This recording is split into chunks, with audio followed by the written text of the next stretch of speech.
So thank you for inviting me. So I connected from my mobile. So I think now it's okay, isn't it?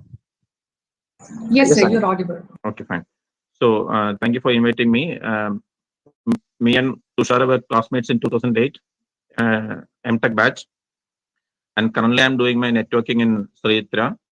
I'm working in the research campus of Sritra. So I went through the speakers list, and I mean, I could see very informative talks we can expect from the speakers. So I think we can straight away go to speakers. I mean, I will talk in between the session. That's what I usually do. We can go forward. Yes, sir. Thank you. Thank you so Yeah, much. we will invite the first speaker for the talk. Okay. Yes, sir. Tech Talk is a national event conducted for all tech enthusiasts who want to explore the world of technologies. It is a platform for young minds and a platform for people to share their knowledge to a larger audience. Because in the end, knowledge grows when imparted. So, without wasting much time, I introduce our first speaker. He's renowned for his coding skills, known for his perfection and love towards art. He's also a good orator and a guide. The representative of TKM College of Engineering, I welcome Mr. Tabin Manu. He will be sharing his views and experience in the field deepfakes. Good evening, all. So, am I audible? Yes, yes, sir. Okay, so let me press my screen.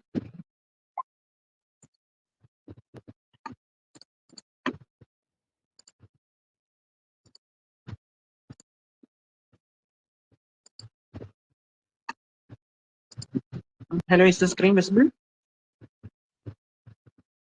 Yes, it's visible. Okay. So, good evening, all. Images are always fascinating. How quicker our brain interprets those, more depth the content is being given. There is always a popular quote regarding creativity is a state in which the individuals enjoy permanent peace, happiness, and fulfillment. It is avoided as it would provide more information than text. Nowadays, images are also medium of communication of products. Hence, it is really important that what images we see, the information we gain from images must be real also. But in this session, we will discuss about how can we manipulate the images using artificial intelligence, the pros and the cons of deepfakes. So from the term deepfakes itself, we can say that deepfakes, the term itself can be decomposed into deep learning as well as fakes. From this term itself, we can say that it is a combination of artificial intelligence in order to create the fakes. Now I'm just providing an image of an apple as well as a banana. Here, two fundamental questions or two potential questions may arise. The first one is, how does human beings understand these two objects? The answer is pretty simple for everyone. It is simply said that from the color, from the texture, or from the size of the fruits, or from the size, it is very easy for a human being to understand whether it is an apple or a banana. Now, even more potential question for our computer scientists, it is an even more potential question arises. How does the computer understand the difference between these two? Now here comes the roles of the pixels as well as computer vision in the field of machine learning as well as in deep learning. Now, on speaking about the field of deep learning, we have always said that deep learning can be classified as a subfield of machine learning. The most advantageous part of the deep learning is that it combines the use of neural networks. Neural networks, which mimics the mechanism of the human brain. As we all know that whenever we perceive an image, our neurons and millions of neurons which is present in our brain would trigger the appropriate synapses, appropriate pulses accordingly in order to recognize as well as identify the pattern accordingly. And here, a similar mechanism is also being employed within the artificial neural networks, in which the neural networks or the neurons try to extract the features as well as perform the classification of the categories. It is very important that in order to support more deepfakes, a large amount of training corpus or a data set is to be provided. And the data science, the purpose of every data science engineer is to provide as much as data as they can, as well as scale the machine models accordingly, such that they can it is very accurate for a large scale of data, as well as it should be more generalized as well as more informative. So here is just a difference between what machine learning as well as deep learning is.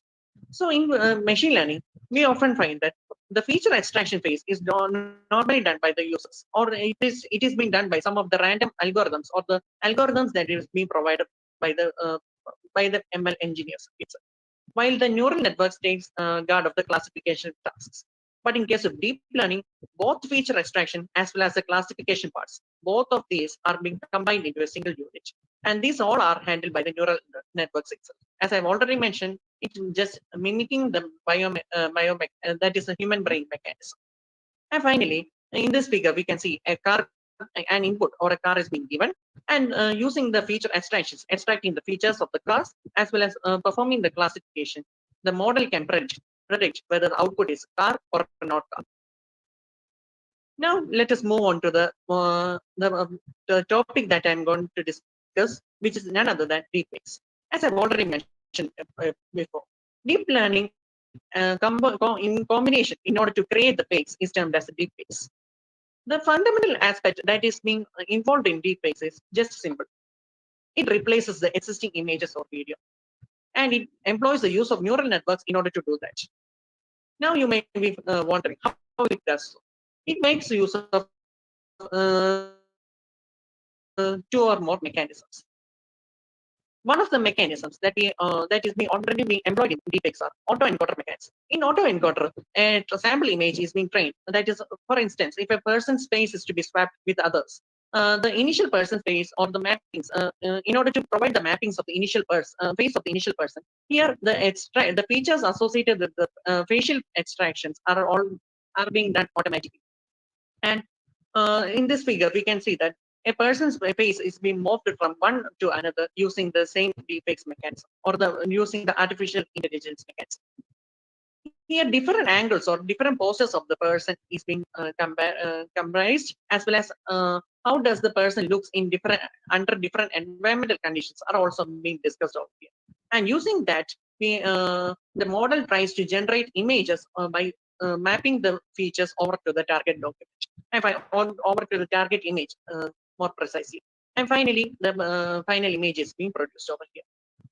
So here it makes use of the facial feature as well as the body posture of the person. That is, these are the two major factors that is being involved in developing the deepfakes. So now you may be seeing an image or a portrait of an Edmund de Bellamy. It is one of the most popular deepfakes portraits because this is a GAN portrait painting.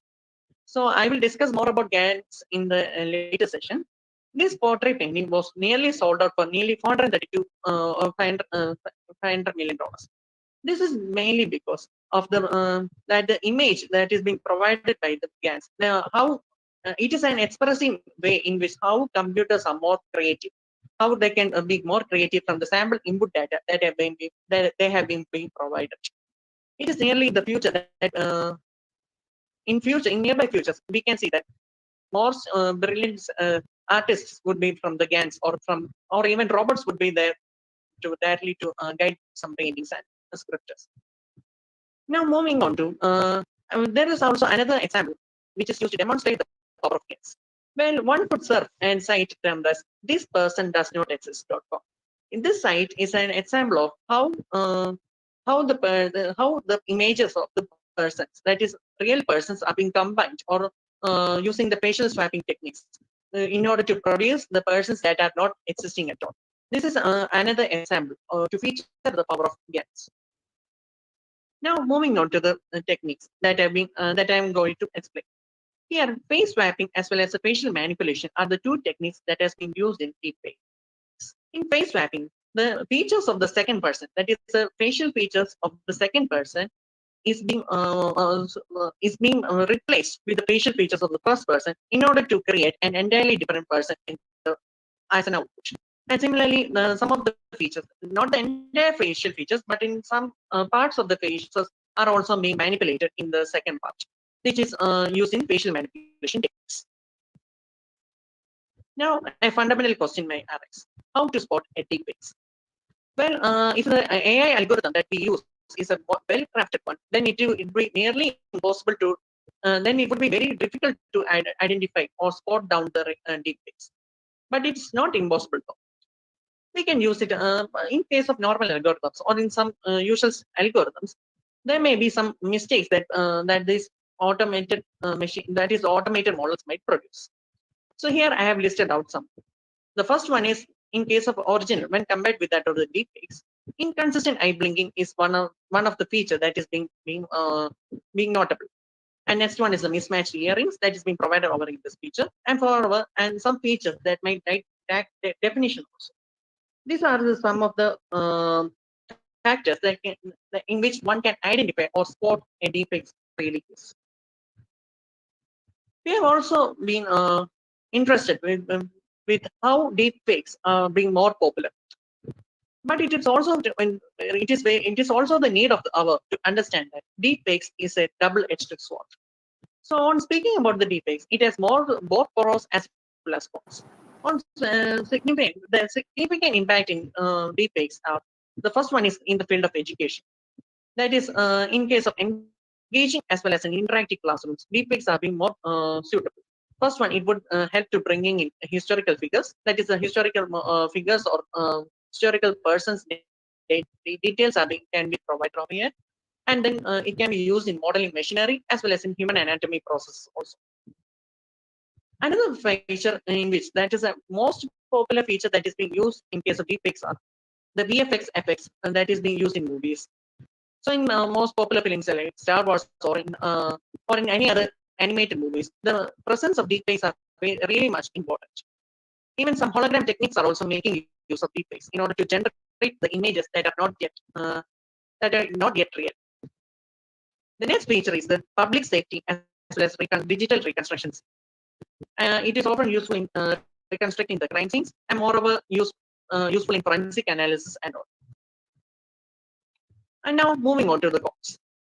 So it is so here it is, we can say that the most potential or the hazardous part of the deepfakes is that deepfakes can be used in the defamation of a political person. That is, it is in the field of politics. For example, popular deepfakes that have been developed about 7 or 8 years ago was that of Donald Trump's deepfakes, as I provided in this image. Here, if the real person's image or the Donald Trump's his facial expressions or features are being manipulated, as well as it is being mapped over to the first person's image in order to make a simulation in such a way that Trump is being speaking to, that is, the Trump is making an address on the speech.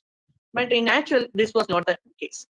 Many of the social media, that is, this video went viral over the social media, as well as this was really this was a factor which defined the person that is being involved in this.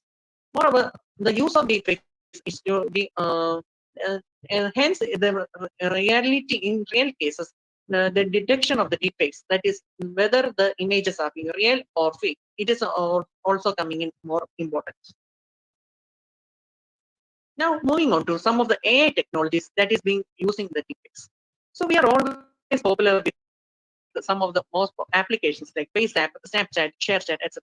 In such applications, there are always some features that is used to manipulate our facial expressions or even change the gender of a person as well as the age of a person in a more convenient, in a convincing manner. These technologies are always being popular among our society also.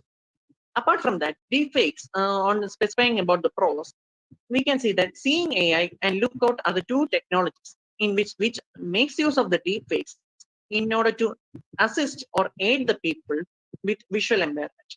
They help in describing the short text, documents, products, or people, as well as etc., such that they would really help these kinds of people to explore the real world. So these are some of the technologies that have been investigated. Now, moving on to the most fundamental part of this deepfakes technologies, which is none other than generatory adversary networks, that is GANs. So as I provided in the definition, it can create images that look like the photographs of human faces, even though the faces don't belong to any real person. Here, the GANs, we can see that the GANs consist of two parts or two competitive networks each other. The first one is a generator, and the second one is a discriminator network. The role of the generator, from the name itself, it is used to generate the candidates or the random data that is used in creating the fake images. While the evaluation of the candidates or whether these candidates are real or fake is being done by the discriminator. So we can always compare this as an analogy that that generator has some kind of a person who is very much brilliant in indulging or committing cheating others, while the discriminator as a detective who is whose responsibility is to ensure that he is not being cheated. Discriminating network is also responsible for evaluating the candidates generator. The generator runs based on whether it succeeds in fooling the discriminator. So here is a small image that I've been provided regarding the working of generator and discriminator. Here, at one part, we are providing the real images and we are providing a sample of the real images to that of the discriminator. At the same time, a generator, with the help of some randomized input or some randomized pixels and noise samples, some random noise samples are also being generated, and these are also being injected along with that of the real images. So you could see over here that in the right side of the image, some real person's images, which is being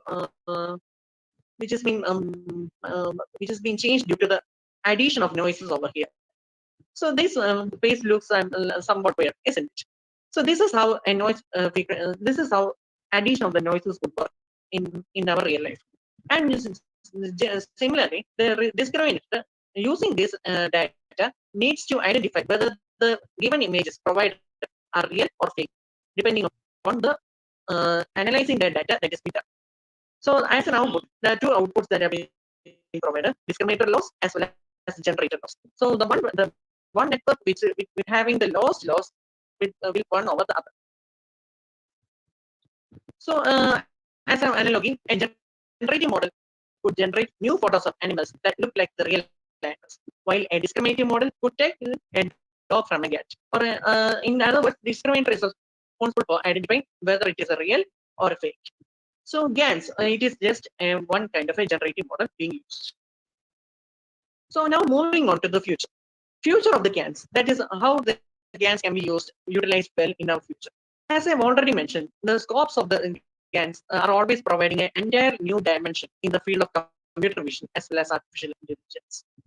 Well, in future, we can always expect that even the movies or in the case of in the field of medicine and science, GANs would be really be helpful in which we can generate images or generate creative images, which is generally used uh, which will be generally be useful in supporting others. That is in field of education, science, etc. But on the other side, it is also responsible that we need to devise a powerful deepfake detection mechanism. That is, the discriminators also needs to be more powerful in order to ensure that no one's get being harmed. That is, as I've already mentioned about the defamation cases. So we can always join our hands for making out the GANs work. We open doors to research, to creative responses, and hands-on activities that will help us all formulate relevant questions as we make our way through this demanding knowledge. With this, I conclude my presentation. Thank you all for being here. Yeah, thank you, Taban. Your talk was very good. So now it's open for discussion. Anyone want to ask questions? After that, I'll ask my doubts.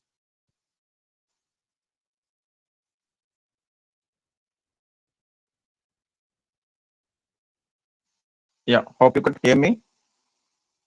Yes, sir. Yeah, anyone has any doubts? Taban, you are ready. No?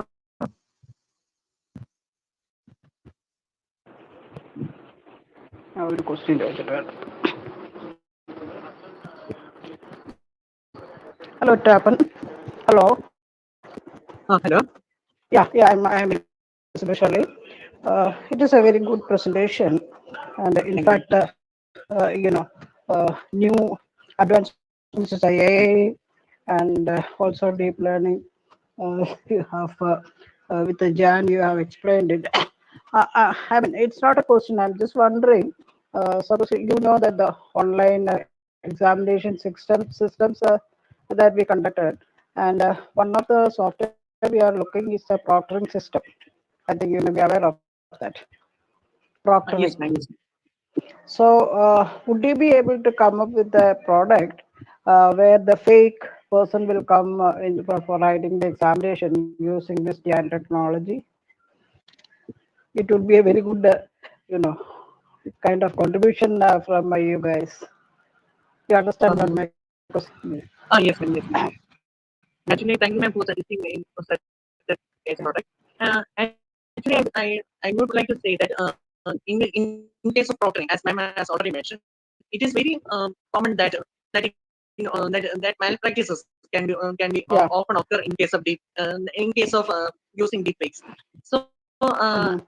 actually, I'm just to be frankly speaking, I'm just a beginner to this field. But even though I'm also trying to invest in more. I've been going through many research papers regarding how to detect the uh, real faces from that of the fake face. That is in Okay. case in the field of deepfake detection. So, ma'am, as I've already mentioned, I've been looking through many of the discriminated networks that has been popular in nowadays, and I'm trying my level best to bring such a product into the market. Okay. Okay. So if you're interested to invest more on that, please contact me. Also, this is one of the interesting topic for me also. So I am also thinking of coming up with a new proctoring software where these malpractices can be, minimized or avoided. So please contact me. You can get my you can get my number from or maybe I'll WhatsApp you. So you can contact me. Thank you, ma'am. Yeah. Okay. Yeah, Bye. thank you, Elizabeth, madam. Happy to know that you are Yeah. person. Okay, thank you, thank you. Okay. Okay. Yeah, That's Taban, wonderful. Taban, one question, Taban. Can we uh, can we analyze where this message was originated? I mean, any tracking mechanism? India has developed anything to find where this deepfake messages are originated, something like that. Actually, sir, I don't think that it's possible because it is mainly focused on this image pixels only, sir. Mostly on scans, as I've already mentioned, sir. So I don't. Actually, I'm just a beginner also to this field. Yeah, yesterday I could read somewhere that Facebook has developed a software by which they could analyze what type of AI tools are involved in these deepfake messages and also from where it is originated. Because now the government has told it is a compulsory thing. It is a compulsory thing to know from where this deepfake messages are originated. So something they have started. Facebook has started something to tell from where it is originated, which all AI tools are used to change the sound. As you told, there are two types of methods. One is doing something with the image and doing something with the sound and this thing. So they had developed something to analyze that. I mean, are you aware of anything of that sort? No, sir, not to my knowledge, sir. Okay, fine. Okay. Next question, anything? Or we'll go to next speaker. We can go for the next speaker. Okay, okay. So, okay, Meenakshi? yeah, Vinay K. Narayanan. Yeah, we'll please. So Vinay K. Narayanan is from Rajgiri School of Engineering and Technology. Mr. Vijay is the regional winner of ASAP Kerala Hackathon and the top finalist in the ASAP Reboot Finals. With his interest in coding, he has outshined in many other events. He also has a creative media agency startup in his name called Haze and has helped a lot many mini startups for their launch. I welcome him to talk about the implementations and advantages of data science in the field of medicine. Tapan, you can stop your presentation.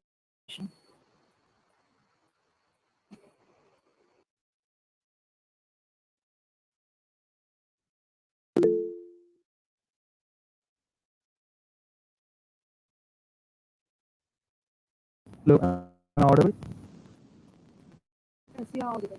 All right, great. Okay, so a technological revolution has occurred in various industrial areas during the previous decade, beginning with internet corporations such as Google and Microsoft. Some services such as internet advertising has been more personalized and transformed as a result of this boom. As data management and analysis have become central to many businesses, computer scientists have been called upon to provide tools capable of extracting knowledge from the ever-growing structured and unstructured databases. So now we come to the topic of data science. What is data science? It's quite literally the science of data. It is a field of study that combines domain expertise, programming skills, and knowledge of mathematical and statistics to extract meaningful insights from data. It is a blend of various tools, algorithms, and machine learning principles with a simple goal to discover hidden patterns from raw data.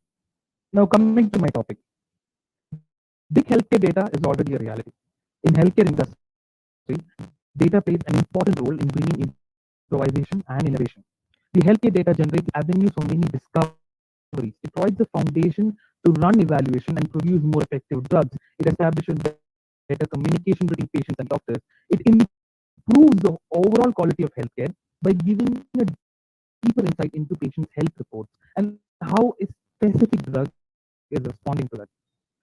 As per research presented by the Ponemon Institute, around 30% of global data are stored in healthcare fields. Now, healthcare stores different kind of data like clinical trials, electronic medical reports, EMRs, genetic information, care management databases, internet research, social media data, etc., etc. And patients use tools to establish communications between health professionals and book appointments. These tools are synchronized with the data that we have, and it becomes easier to manage customer data. Now let's explore what drives the relationship between patient and doctor made its way into healthcare. Traditionally, the work of physicians is more of a balancing act between technical expertise and human interpersonal skills. So, on one hand, we have medical doctors aiming to improve their knowledge to diagnose diseases more accurately and recommend optimal treatment for each specific health condition.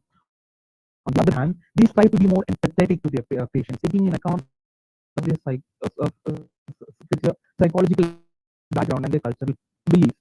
Today, most doctors know that engaging in a dialogue with the patient is crucial and critical in delivering adapted information, improving adherence to treatment, and ensuring a better understanding of their condition. However, by mid 20th century, with biomedical revolution reaching its peak, medicine became increasingly efficient, but it became more technical. In addition, the trust between doctors and patients has always faced a lot of challenges, like in language and cultural barriers, potential threatening alternative medicine, and very recently, the decrease in importance of family practices.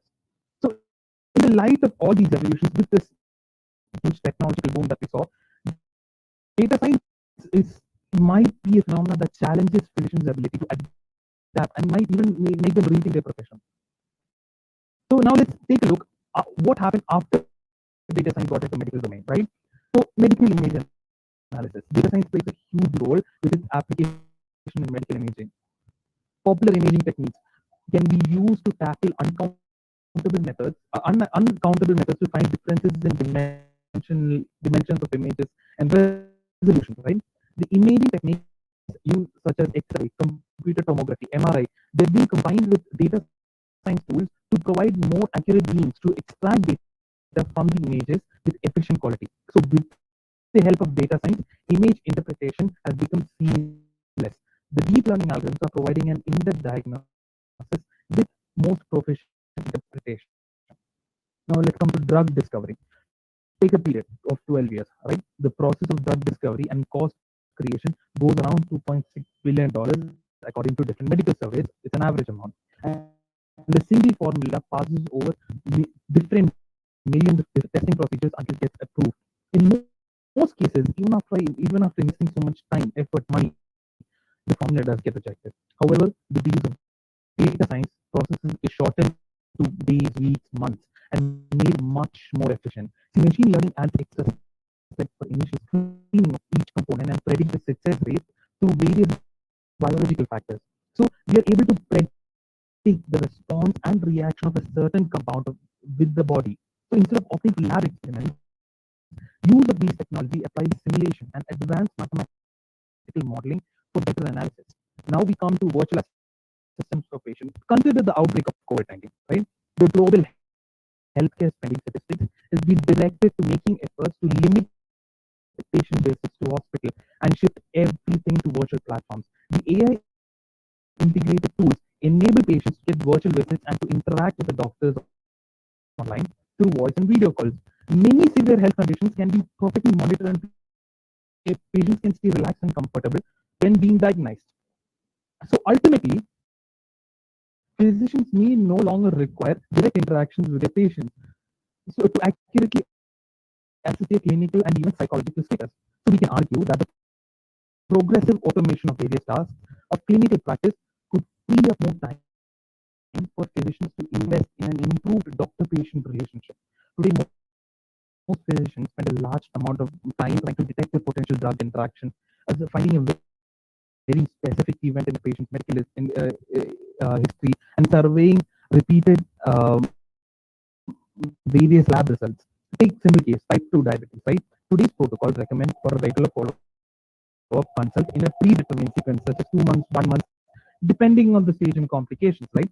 But based on multiple inputs like urine tests or self-reported symptoms, we can use predictive algorithms and generate or send warnings to patients' caregivers, allowing the physician to instantly decide whether or not to ask his patient to come for an earlier consult.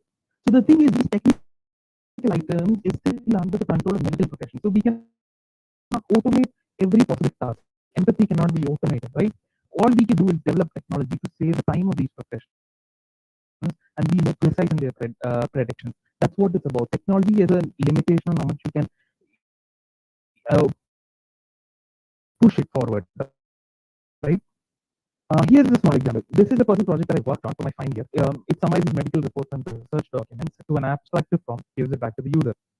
Summarizes user's birth, which is bidirectional encoded representation from transformers, which is a transformer or a neural system developed Google and automatically, when given a report as an input, gives a summary as an output. Right? So how does this work? The figures that I'm showing you depicts the system design and the workflow during the training process. The medical data we collected are from different places. We have about 32 documents, not sets, just 32 documents that we were able to collect due to a lot of restrictions from hospitals about filling not privacy information. We got these 32 documents. They scanned images of different kinds of medical reports, pre-processed them, converted them into text files, pre-processed them with birth, and then uh, used it to train the model. Subsequently, when the model was evaluated, performance checked, we found out that it showed decent amount of performance even after applying a very small amount of data. This is a type of data that we got. We are basically scanned images of these reports. They had to rub out a lot of the name and other personal details. So from these images, we were supposed to extract data using OCR and then do all these tasks. So when you add an input, let's say, you can find the PDF file. Our usual use case does not involve scanned images. We usually use soft copies, but we were never able to get that. So now we have to manually clean them because the garbage is so unstructured that we cannot automate them in any way. So we have to manually clean them and then finally send it to a summarizer. The web application you see here is generated using a Flask web framework.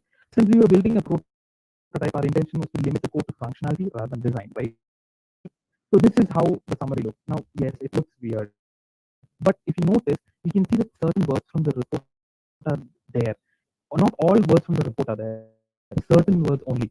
The reason why the model is this weird is because we have 32 documents. BERT is a model that has been pre-trained on hundreds and thousands of other documents such as the CNN Daily Mail data set. That amount of data sets just surpassed what we had, creating this jumbled amount of data, but we were still able to get some kind of summary, generate some amount of data, even with the very less amount of data set that we had, medical reports that we had. So in conclusion, in somewhat of a practical sense, we can say that they're summarized, but who's it for? It's for the professionals. As I discussed previously, medical not just medical science. Someone practicing medicine isn't just someone who's smart. They are also someone who are sensitive, emotional, caring, decisive, and most importantly, the ability to feel empathy. So our project focused on the human part of the design phase. We made it to lighten the burden rather than trying to replace the doctors. We did really succeed in creating something valuable. Although we had low resources and poor quality of the data set, we still broke that barrier, and we are right now planning to expand on this project in a much bigger way. So the real question: why tech cannot replace doctors? Data science boom happens. Why still it cannot completely replace doctors? Right? I want to share a small link via the chat. Just um, video that really made me want to go get into the subject. So it's a favorite show of mine called House MD. Right? They get recent basically how bunch of doctors trying to treat different cases. They're based on real life experiences. So one patient comes in, they found out the patient was poisoned. They knew that there was poison in the bloodstream, and somehow the skin it was absorbed via the skin. They didn't know how it happened. So what they did was they tried different tests. They worked on different scenarios. They tried to see. They considered many options, drug, food poisoning. For every possible diagnosis, they suggested a different treatment option. Each one made the patient worse until they figured it out. A few doctors went to the person's home. They rummaged through his stuff and they found out that his trouser had phosmet in it, which is a type of insecticide. The trouser was bought from another street vendor. He never washed it. He wore it, and his skin absorbed phosmet, which again put poison in his bloodstream. So physicians have a non-linear working method. See, no algorithm in the world could have made that diagnosis. Data, measurements, quantitative analysis, everything is a crucial part to a doctor's work. It will be even more critical and crucial in the future. So setting up a diagnosis and treating a patient are not linear processes. It requires creativity, problem-solving skills, out-of-the-box thinking, and algorithms that the robots can never achieve, right? So, and moreover, patient and their lifestyle vary to a different degree, and that people differ, right? So diseases may have the same feature, but the way we get it is different. So there no case can never be the same. Everyone requires in personal attention from human physicians. So under the emergence of complex digital solutions, doctor translated data from simple medical devices into medical decisions, and that task will remain the same. Just that the technology will be different. So in conclusion, it was never between techs versus humans. Data science boom happens. That doesn't mean we can replace the essence of it. It was more like for humans. The consistent and constant any image building should stop once and for all. Technological innovations are always to serve the purpose to help people. Collaboration between humans and technology is the ultimate response. So I believe physicians will respond to the evolution of profession by investing more in human and technical skills. And these technical skills will remain a key factor to new well-performing data-driven applications. So I would say that in the next coming future, physicians, medical students will invest their increasing amount of free time that they get because of these data-driven applications into bettering their communication skill and interpersonal skills, and at the same time broaden their field towards data science and technical theory. And now I open this panel for discussion. Thank you. Yeah, thank you, Vinay. Yeah, anyone has any questions?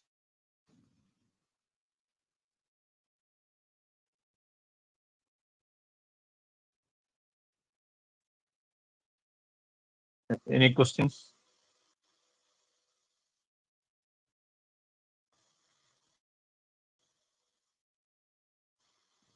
Yeah, Vinay, you have heard about the robots, isn't it? Robots welcoming the patients in the hospital and diagnosing whether they have got temperature. Yes, Have you heard about that? yes, sir. Yes, sir. Mainly in Japanese hospitals and I think Yeah, one in Dubai also. Yes. Dubai. Yeah, I read about in Dubai. So anything you can tell about that? See, sir, that's a very brilliant piece of technology. In fact, I was really fascinated by it. But I mean, I'll ask you in a more informal sense, right? When you go to hospitals, do you really prefer having a human in front of you or just a computer beeping in front of you? If you want to tell your symptoms like heart to heart, you would love to have another human look at you and understand it, right? Yeah, like that's the essence of what human is. So the idea of empathy is what makes humans love to go to doctors, because I am comfortable going to a doctor because the doctor looks at me, he's like, tell me about your problems. That makes me comfortable talking to him. And I don't now, even though I really love those robots and how they are made, but can they really replace humans? I don't think so. Can they do exact accurate predictions? Definitely. Okay. Anyone else? Any questions? Uh, Excuse me, I'm George M. I have logged into this session on my grandson's ID, so that's why Tom Joseph name is appearing. I am a member of the CSI. That's why I got the link. Are you hearing me? Yes, sir. Yes, sir. Yes, Yes, sir. sir. Yes, sir. I'm trying to make a non-technical mention because you quoted the example of diabetes. Yes, sir. Yes, sir. I claim that I have cured my diabetes almost 12 years ago through some natural diet processes. And till now, that is even after 12 years, it has not returned. So if somebody is interested in knowing more, I'm happy to help people because I consider this as my social service. I'm telling here because I'm probably one of the initial members of CSI. With that liberty only I'm telling. It's totally non-technical and it has only very weak link to the presentation. Anyway, you made a very good presentation. I'm also interested in data science and I keep reading some things, not on a very serious level. So you have made a very good presentation. I liked it. Thank you. Thank you, sir, for that. In fact, I'm really honored that you came and talked to me about this. And this is what you said is an example that I again want to portray to the people. Humans have a different power compared to technology, right? We can do things that robots can't. Now, can a robot tell you to sit on a strict natural diet and control your diabetes? No, they'll give you medications, right? Because that's what we program them to do. Maybe a better neural scheme in the future would definitely do that. So I would like to take what sir said and make it like an process of enlightenment that humans really do surpass technology in a huge amount of way. But we can still say that from what like the technology that we have, we can make accurate and precise predictions and use that to what do you say for that fund make our medical decisions more stronger. So thank you so much for that, sir. I'll definitely tell my people back in the college about this. On computerization and automation, what I had in my mind and still have in my mind is that the selfishness can be removed from the process. If you automate a software like that, see the human selfishness, on many occasions, human selfishness come into play, even in hospitals or in offices or wherever it is. So, this type of computer automation may reduce it to a great extent. That is what I feel. No, so that's definitely true because humans still have an idea of ego and all those kind of concepts. Right? We don't know. Maybe a doctor will be like, my predictions are perfect on point, and a computer can completely eliminate that because the computer doesn't care about how good you are or how bad you are. It'll just give you the right prediction. So yeah, that involvement of feelings is completely eliminated, giving much more precise and accurate decisions. Yeah. Okay. Thank you. Thank you, George sir, for coming up and cheering up our young speakers. And we certainly value the tips which basically you share. You basically opened our session in a different scale. And thanks to Vinay that you patiently listened and accepted the words of wisdom from our senior member. So thanks a lot, Vinay. And definitely we will be contacting you, George sir, and we'll have a get together definitely a session on the cure in diabetics. Soon we'll contact you, Joseph. Yeah, thank you, sir. Thank you. Any more questions? Or we'll go to the next one, Afsal. Malvika, you can call the next person. Our next speaker considers himself to be an open source enthusiast as well as a huge football fan. The all-rounder who loves spending his free time writing poems. I welcome Mr. Afzal Rahman VP, the first from Sri Chitra Tirunal College of Engineering, Trivandrum. Today, he will be talking about digital privacy. I hand over the platform to him. Am I audible? Yeah. Yes. Okay, so hello everyone.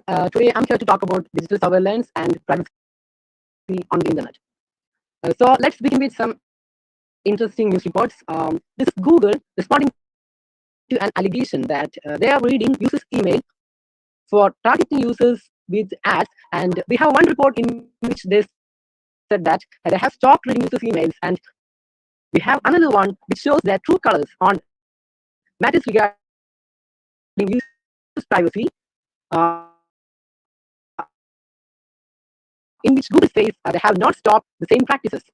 And then we have another report, shockingly, which says Google can still access a location, even if the location history is turned off. And again, another one showing Google installed privacy components in user systems without their prior permission. It's getting more interesting, and the most astonishing report here is that of NSA, a government organization, has direct access to all servers of use-based tech giants such as Apple, Google, and Microsoft containing users' data. Hence, not only companies exploiting users' privacy for profit, governments all over the world are using to monitor and ultimately control their citizens. These allegations of mass surveillance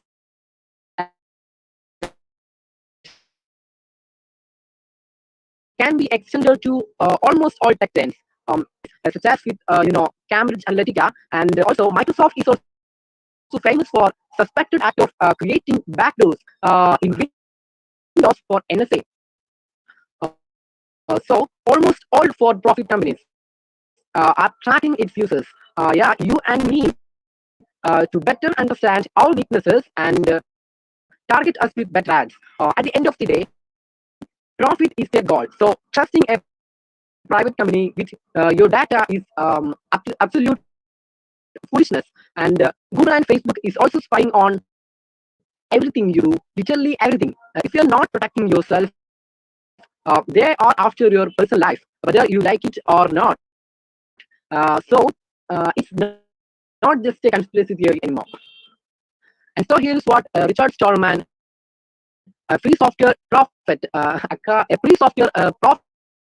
saying: no company is important that its existence justifies a police state.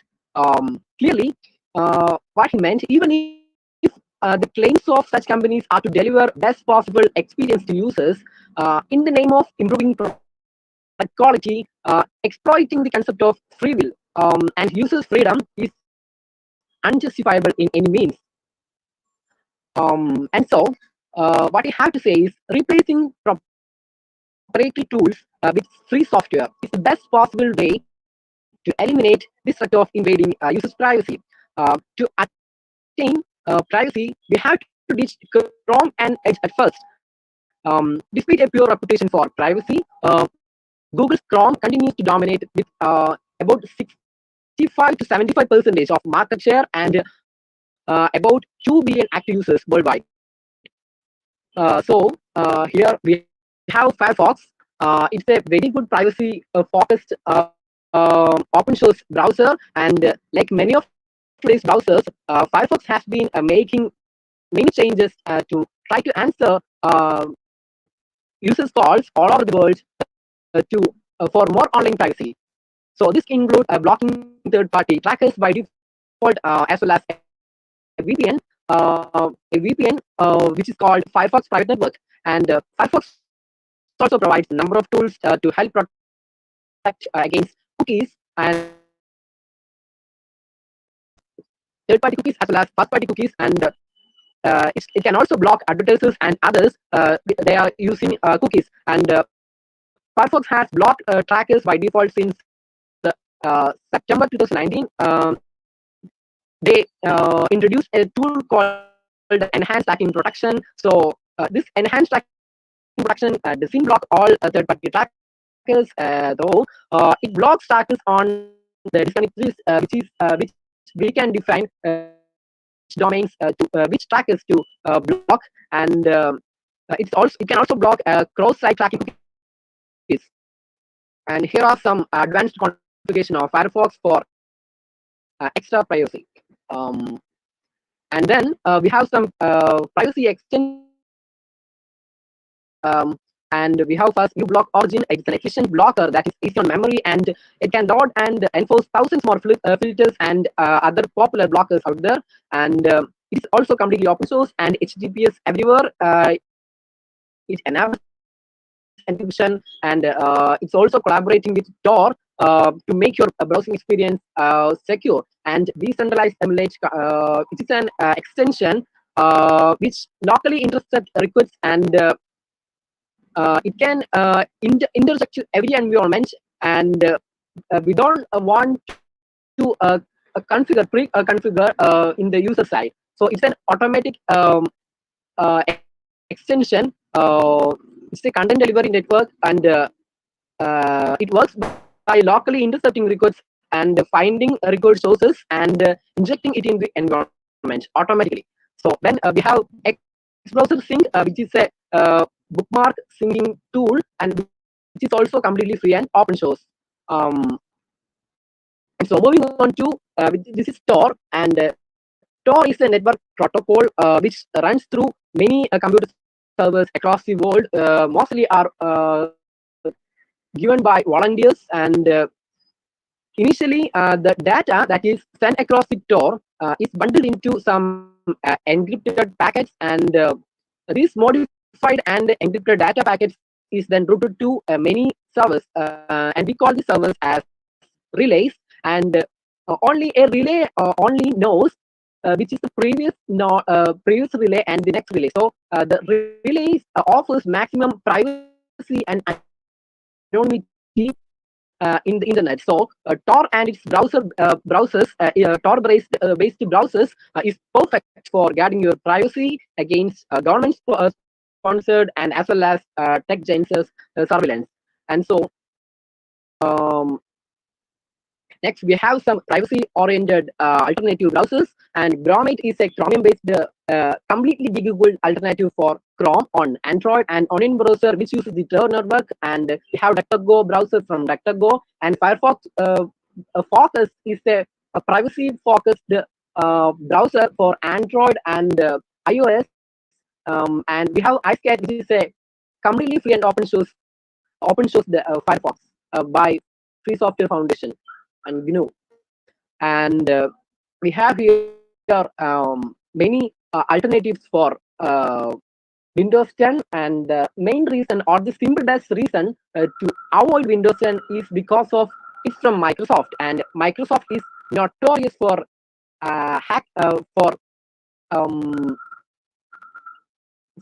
spying into users' data to make maximum profit. And so we have Fedora, which is an RPM-based distro from Red Hat, and we have QBoys, which uses containers. So every application is secure from each other. And we have Bonix, and we have Tails, which also uses Tor protocol, and so which is very anonymous and private operating system. And in the mobile side, we have Renejoys and Graphinos and Calix5. These three are Android open source projects ports, and we have Ubuntu Touch, which was a discontinued Ubuntu operating system, and now it is currently being actively maintained and developed by UBports community. And then we have DuckDuckGo.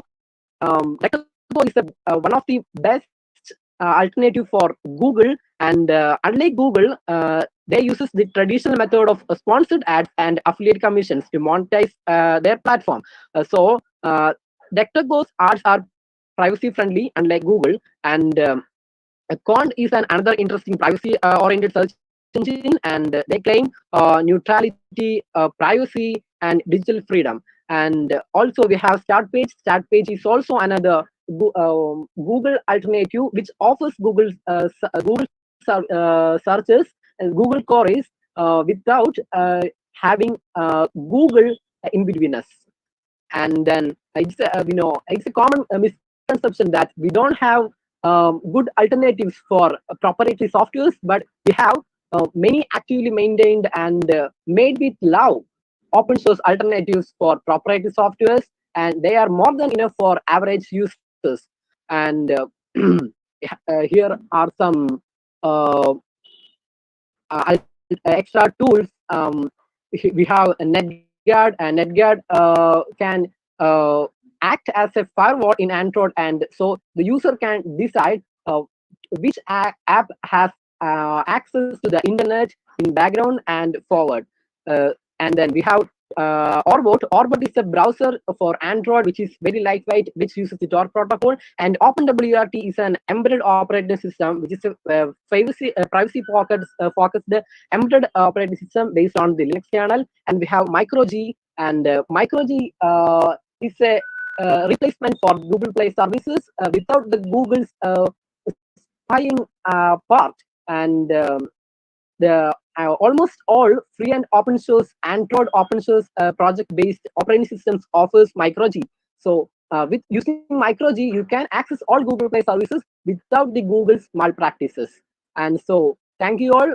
Thank you very much. And thank you, CSI, for offering such a stage for me. Thank you. Yeah, Afsal, very good talk by you. One simple question is why Gmail cannot be accessed by Tor browser? What is the difficulty? Have you tried accessing Gmail through Tor? I didn't. I think Google is blocking, or maybe because of the Tor browser has some very strict policies on cookies. And Yeah, you cannot access Gmail through Tor. yeah. I mean, have you understood the reason why it's not being allowed? I think not. No. You can explain to me, sir. No, the thing is that it goes through. You know what it is being it is doing. If you access Gmail, you can see Spanish language. Okay, the interface coming will be from the Spanish side. So it be as if you are accessing the Gmail from Spain. I'm telling an example. So Google tries to. Google has its own mechanism to identify the location. So when they find the, I have tried. I was not able to log in. That's the problem. I didn't. I tried, and this is what I came to know. And also, Gmail has listed the browser they allow because they can easily track which browser you're using. So they have blocked the browser as such. You got the point? Because if you have seen your last access location of the Gmail account, they'll show you IP number and the type of browser you are used. Yes, You sir. have seen, is it not? In the Gmail account, you can see which browser you are using in Yes, the sir. location and login history. So Tor is not there in that. So Tor they are blocked. Okay, Mm. and have you noticed if we and to students have you noticed if we make a phone call to a real estate agent, okay, after that you can see the real estate ads coming in the Facebook. You got the point. See, you make a simple phone call or your insurance dealer calls you. After that, you can see the advertisement of the insurance companies in your Facebook app. So Yes. whatever you do, that digital privacy is compromised in the present scenario. I can tell you because even a phone call can be tracked by the Facebook app. Maybe Truecaller is there with that. And now government is going to such an extreme that they want to avoid the encryption and all. I mean, due to their own reason, they got their own reasons for that. But I'm telling you, these are things that are happening. Any doubts? Any questions? No doubts, but I would like to mention something. There is a saying that there is no free lunch. So we get Google, Gmail, many such services appearing to be free of cost. So then there will be a cost which they will extract from our personal data or from our communications. So unless we are prepared to spend money to access such facilities, we have no grounds to raise our finger against them because they have to recover their investment.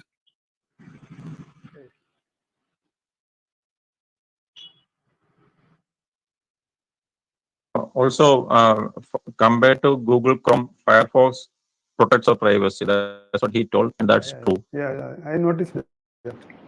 Yeah, better to use Firefox. And yeah, any more question, or we can go to the next one, and then last we can have the discussion. One more Yes. comment. Yeah, so Tor is basically what I understood is used to block this terrorist and some other, huge kind of other attacks that are happening to web. For example, this blockchain kind of transactions. So that is some illegal transactions and some whatever the illegal part takes place in the so-called web. So why this Chrome and Google are they are not doing it because it affects their market, and that's why they wanted to more customers and more kind of social media kind of things. So they don't need to promote those kind of things. So that's one comment I wanted to add it. Yeah, that's all. Yeah, interesting thoughts, but you know, even Facebook has a Tor domain. You can access Facebook using Tor, and we have DuckDuckGo in Tor, and eventually more and more companies will come into Tor, and so I think they can resist uh, the people's urge for privacy. Eventually, they have to.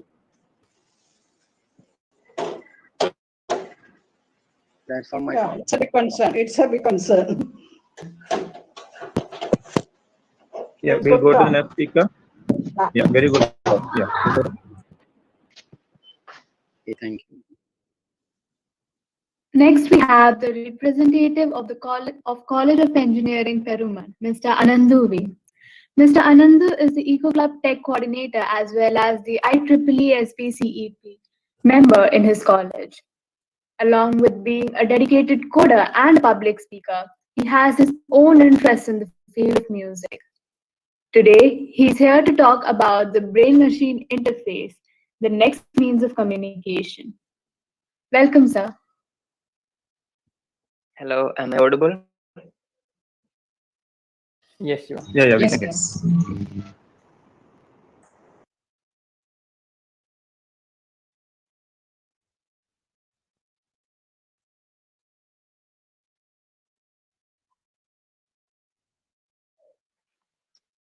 Good evening, all. I am Anandu from Department of Computer Science and Engineering, College of Engineering, Perumal. Today, I am here to tell you something about the most innovative and technology of the future, Neuralink, the brain-machine interface, invented by Elon Musk in July 2016. Before moving to the topic, I have to tell you something. It's a wide level of applications available in this technology, but now it's only applied in medical diagnosis field. I mean, in autism, blindness, spinal cord injuries, etc. So let's watch a video clip. This is what I have mentioned. This kid is having autism and doctor is analyzing her brain's working and the processes happening inside by a device in her hand. In this way, we can analyze the brain's processes and the mistakes happening inside, which cause the inabilities in her thinking and all. Let's watch another clip from a movie called Bruce Almighty. Hope you all have seen the clip. It's funny, but there is something in it.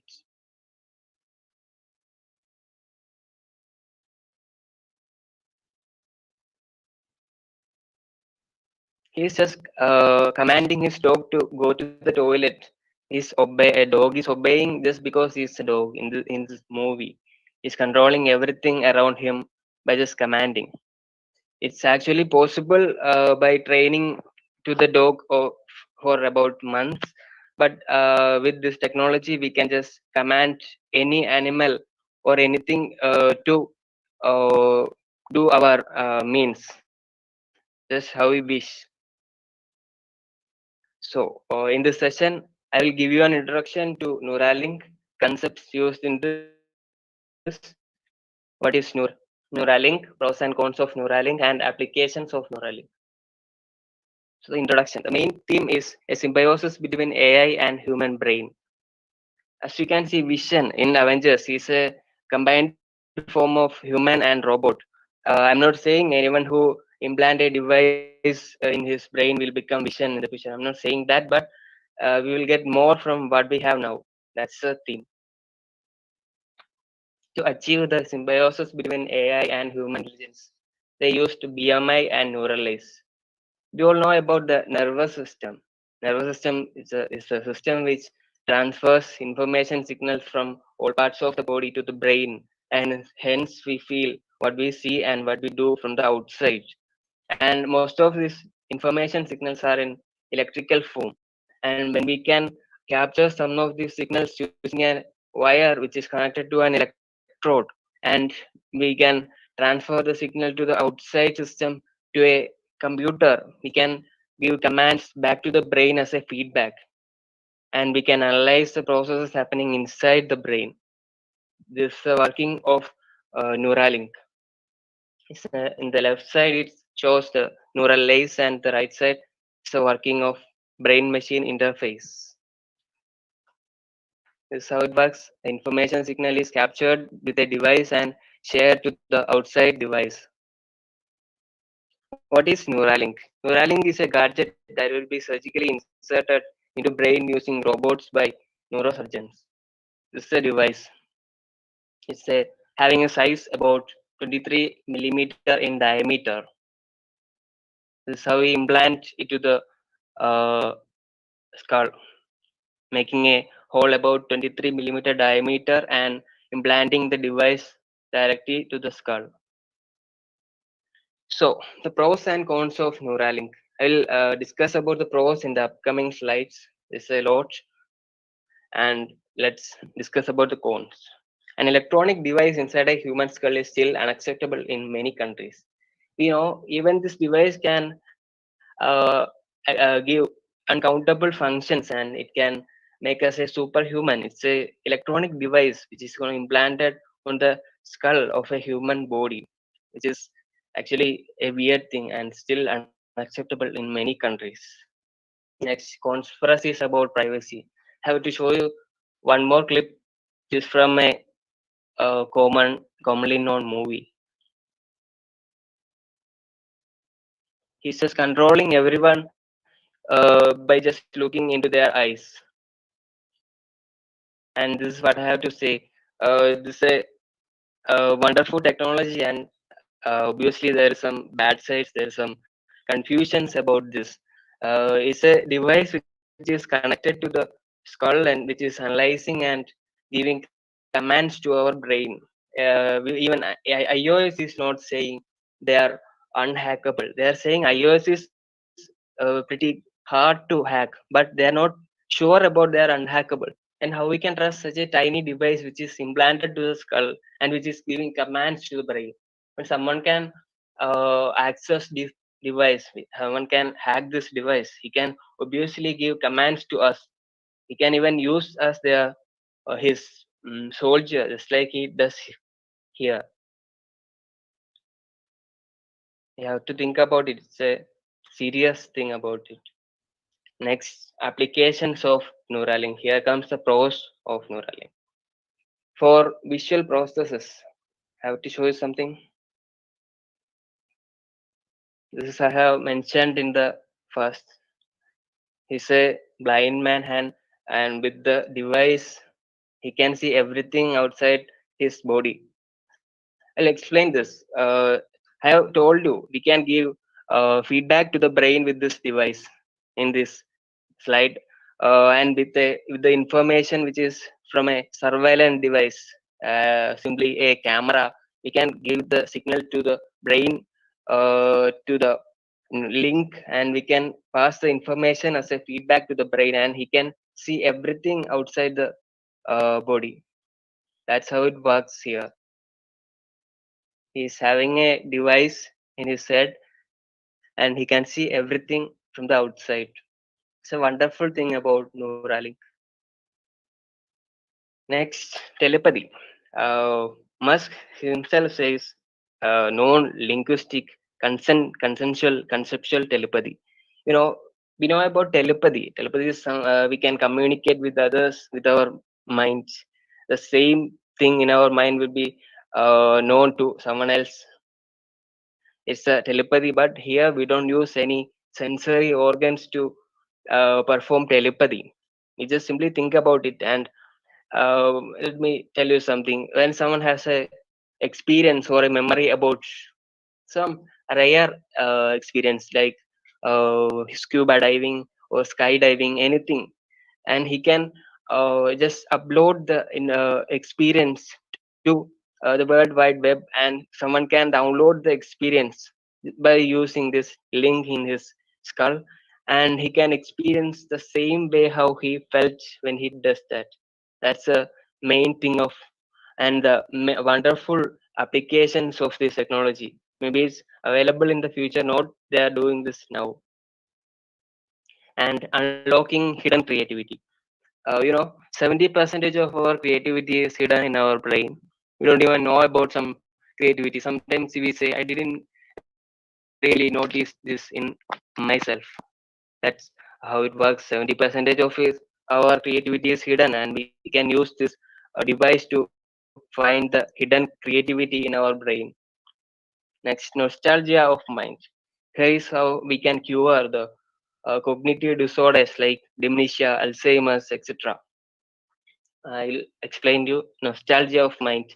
We know some of our memories are faded away by days passing. When we read our even old chats in our WhatsApp, we say sometimes, I didn't say that. I didn't do that. It's not me. Sometimes we pretend like we forget, but sometimes it really we forget the memory. um, why the memories that happened, the experience that we had will be faded away as we don't think about it anymore, because we forget the way how the neurons transfer the signals, the path of the transferring of the signals. We forget about the path. That's why we forget our memories. And by using this device, we can actually just like copying the path of a file in our PC, we can just copy the path of the neurons which transfer the signals when we fail something. And when we need to remember about a memory, all we need to do is just visit the file or the folder where the path is copied before. And the way we can cure Alzheimer's, because we don't forget anything. No way. That's another wonderful application of this uh, technology. Next and the last, AI symbiosis. As I have mentioned in the first, we can communicate with anything and interact with anything. We just stick to AI. Here comes the chances of controlling devices which are AI based. Any device, any vehicle which is AI based, we can drive it. We can just, all we need to do is just think about it. We don't need to give command. We don't need to use our hands or anything. All we need to do is just think whether to start the engine, turn left, turn right, accelerate, brake, everything. We need to think about it, and it happens in the time. That's a AI symbiosis.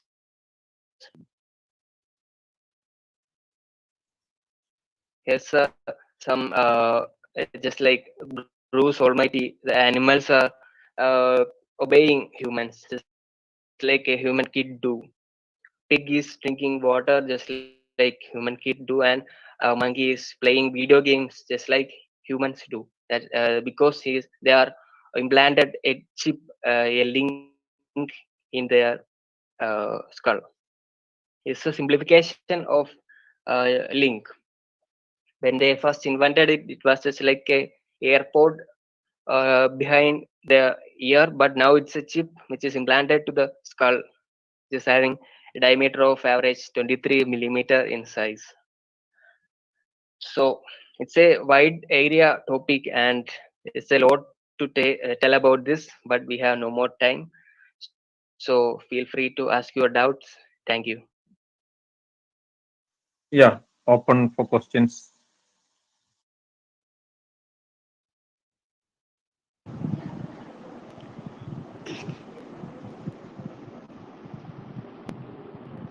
Anantu, this is hello. Yes, Hello. ma'am. Yes, ma'am. Yeah, again, brain-computer interfaces or BCI is one of the hot topics now in AI also. Because AI, we are trying to mimic a human brain or whatever the human do, the computer has to do. But if you really look into the human thoughts and how human really behave, that lacks in the AI applications.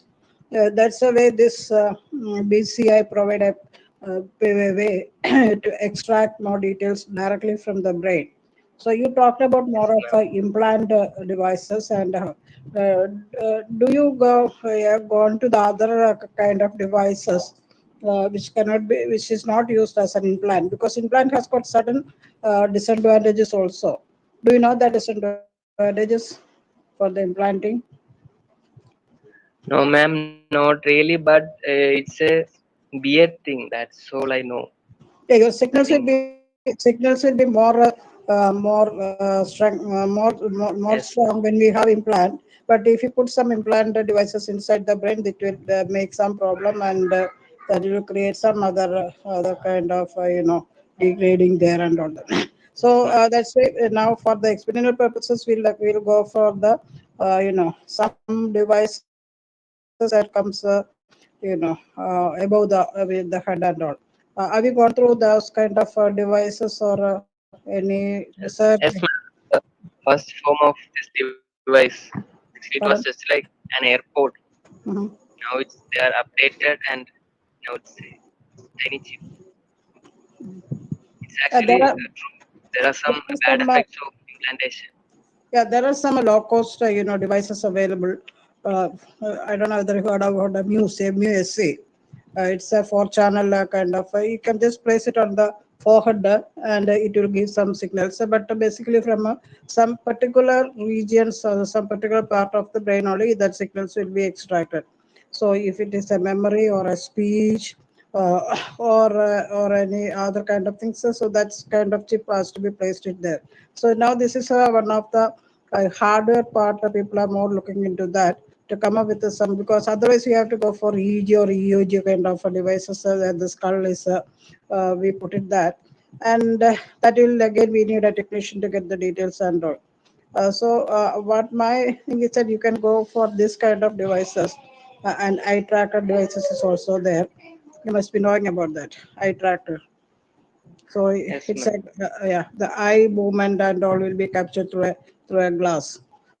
So this is a very promising area. Those are interested, please go more into that, so that on the top of AI, where the cognitive behavior is also be incorporated using this BCI. So it will give a more of eye break eye opening into the area of AI with the I mean developing a very good application which can mimic more of human. And as you mentioned it, this like not only in the health area, of course, it will be more beneficial, because those who cannot speak, even if you murmur or if you some thoughts can also be extracted, and that will be interpreted. That signals will be taken, and that will be interpreted through software, where Yes, exactly ma'am. AI and NLP play a bigger role into that, and that will be according to that the output will be generated.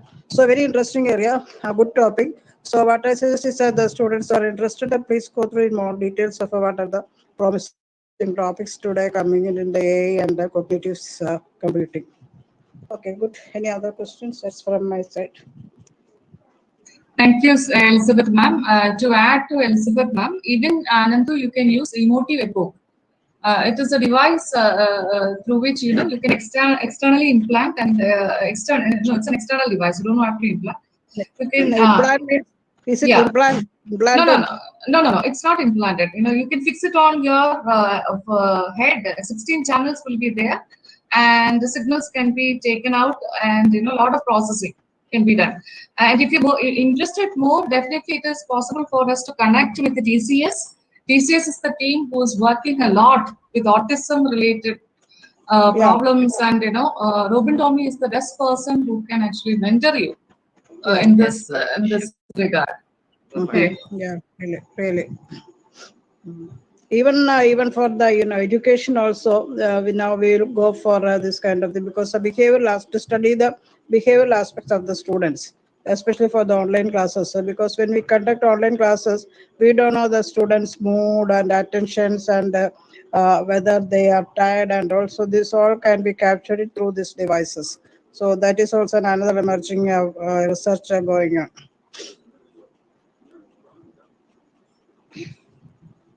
Excuse me. When he Yeah. said implanted, then I thought that it would be placed inside that. No, ma'am, no, ma'am. Even at our department, we have one device, ma'am. Emotive book. Oh, yeah. I was, Okay. I was about to ask whether any such device is available which one can wear like a cap, so that it is at your liberty. You can remove it anytime. It is there. It is there. Like a cap, but some slight uncomfort feeling will be there. That is what we identified. Even if it is a cap, for getting the signal, it needs to be placed in a particular angle. Like forehead, and some electrodes needs to be attached in a I particular mean, like the angle. EEG signal. Yeah, exactly. But it's very cost. That's a problem, because even medical, even hospitals and all, they use it. But for any other academic institutions, it's very difficult to afford, because EEG and EOG caps, it's available. So, but it's very costly. So But it should that's be what connected always, isn't it? It should be connected to yeah, the machine. yeah. That's what I told you, that nowadays there are some low-cost devices are coming with a 4-channel or a 16, 8-channel or 16 channels. But the signals will be weak when we get it. But even for the experimentation purpose, we can use that.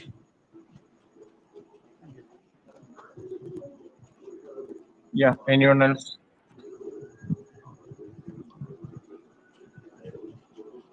Yeah. Tushara, anything? Anyone? Yeah, I would like to ask you, Anandu, what about the interpretation of this? How you will be interpreting this data? You'll be capturing the signals from your brain, and how this device will be interpreting this?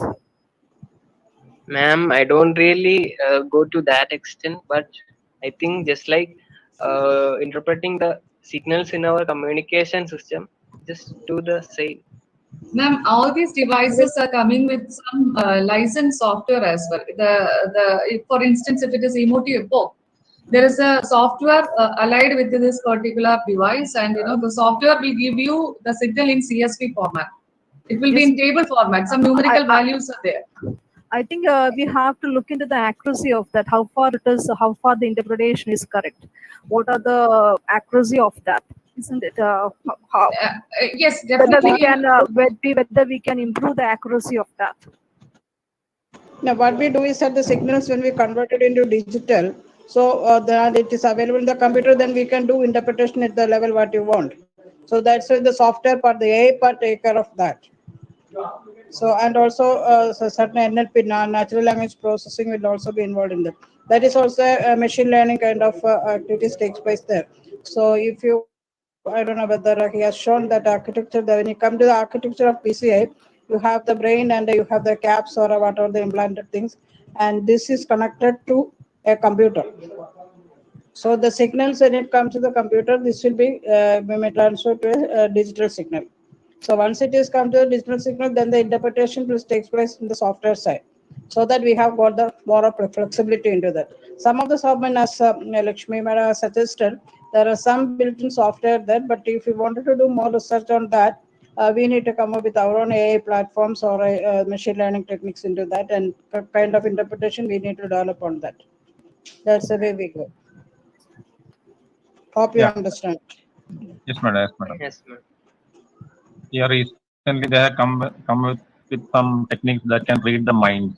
I mean, Yeah, what you're yeah. thinking.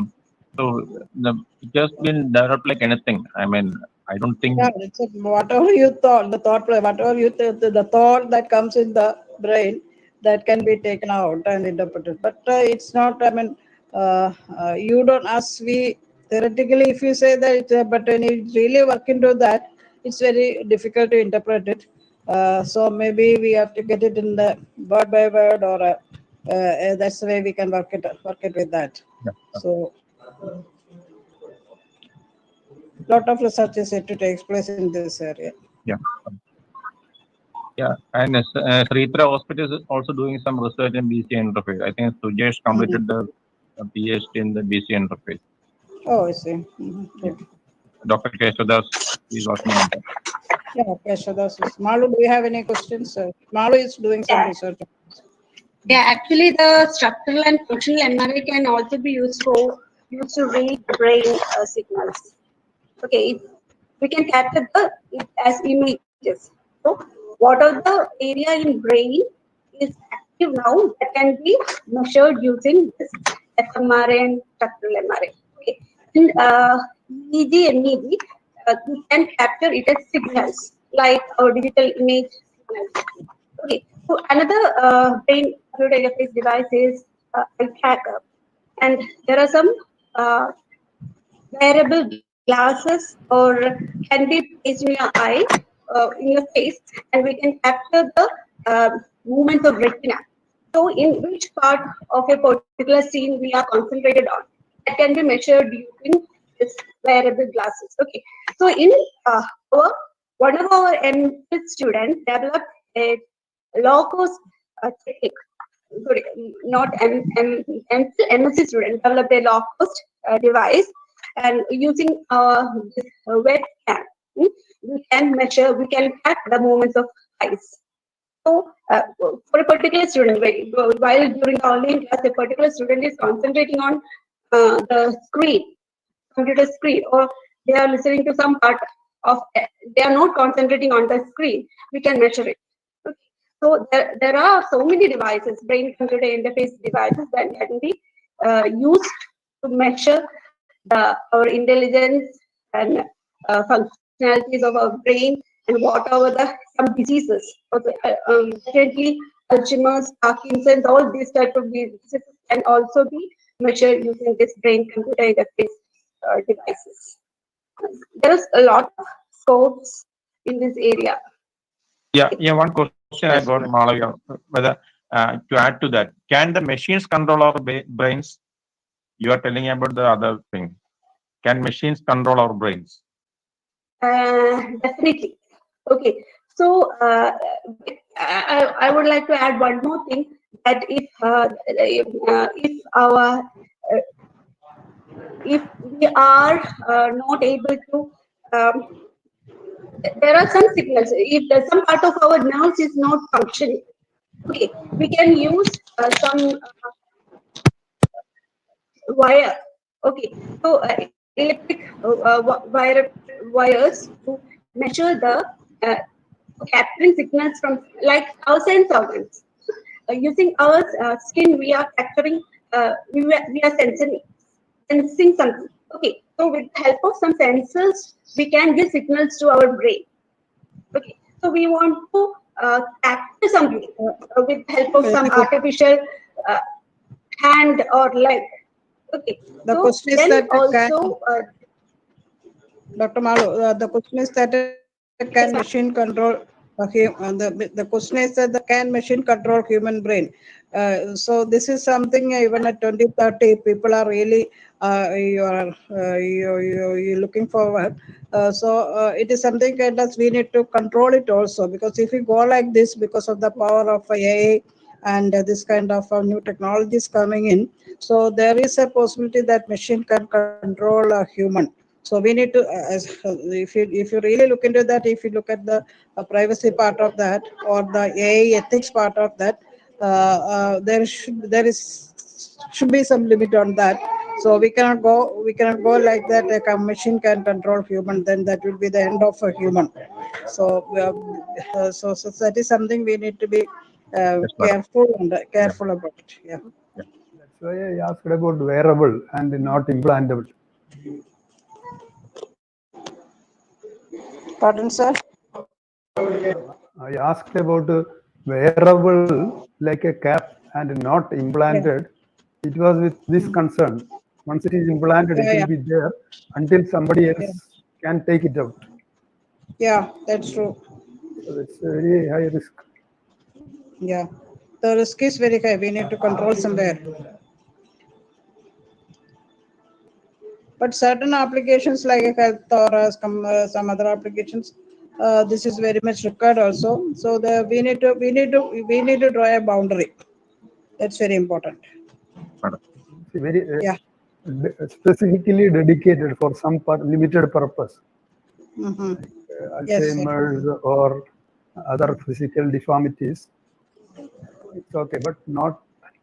One has to ensure that it does not contain a virus or a bug which can be manipulated by the manufacturer or somebody else. Yeah, true. True. Yeah, Tushara, we'll wind up, Tushara. Oh, Yes, yes. Yes. Ma'am, can you bind up?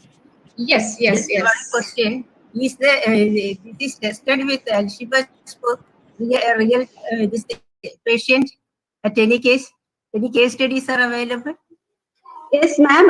In Srijitra, there are a lot of works are doing by Srijitra. You just tested. Yeah, yeah. Then this thing proper response were coming from these dementia or Alzheimer's person from with this what is that implant as you expected, or what was the response of that patient? Any idea? A lot of studies are doing researchers are doing in this area, and with the help of eye tracker, actually they can the patients that are not able to communicate with any other source, that is paralyzed person, they can communicate with the help of eye tracker.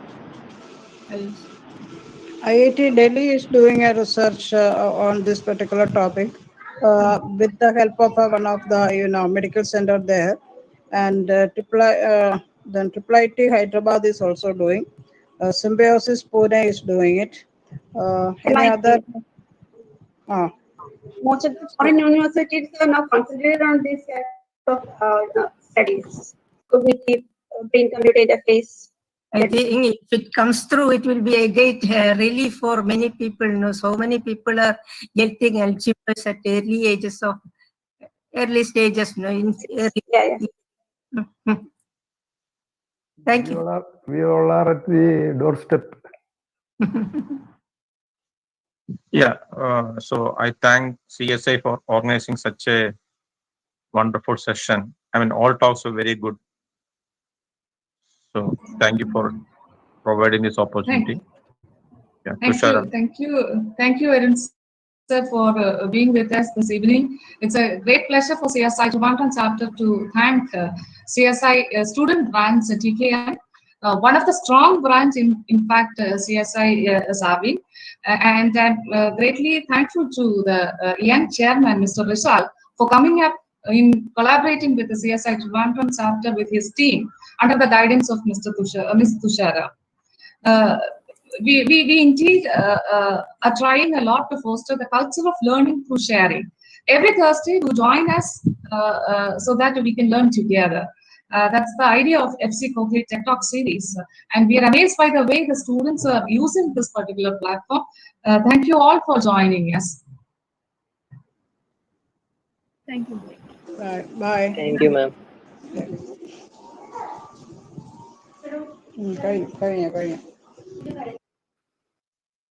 Yeah. Okay. Am I audible? Yeah.